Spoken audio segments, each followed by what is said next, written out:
බලංගොඩ කස්සප වල් පරය යකෝ රට ගිනි තියන්න එපා.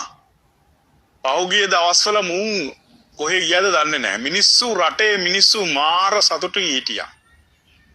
දැන් යලිත් මූ රට ගිනි තැබීමේ වැඩේ පටන් අරන් තියෙනවා. ත්‍රිකුණාමලේ සම්බුද්ධ ජයන්ති විහාරයේ බුදු පිළිමයක් මූලික කරගෙන දැන් රට පුරා යනවා බලංගොඩ කස්සප රෝහලේ.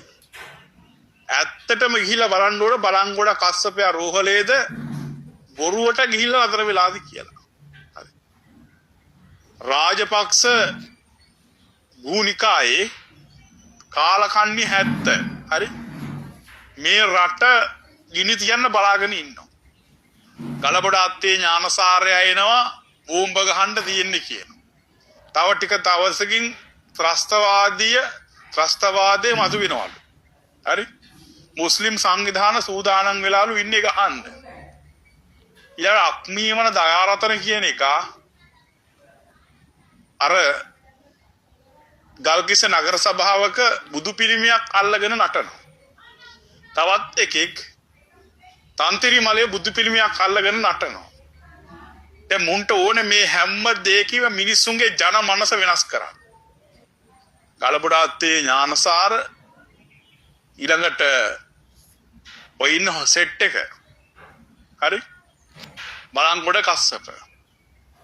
බලංගොඩ කස්සපයා හැම තැනම බැලුව රට අවුලවන්න. උට බැරි වුණා. දැන් ඔන්න ඌට අවස්ථාවක් තියලා දින පොලිසිය.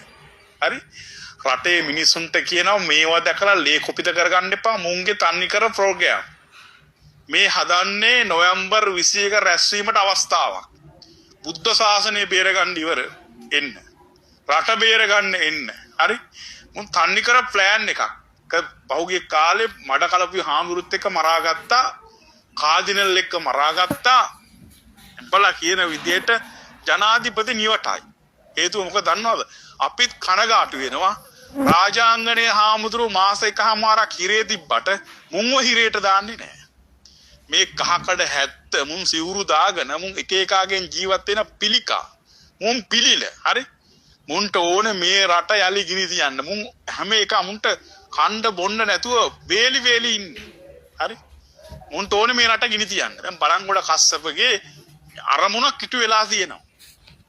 දැන් බලා ගන්න පුළුවන් මේක ඇතුළේ ඉන්න කට්ටිය.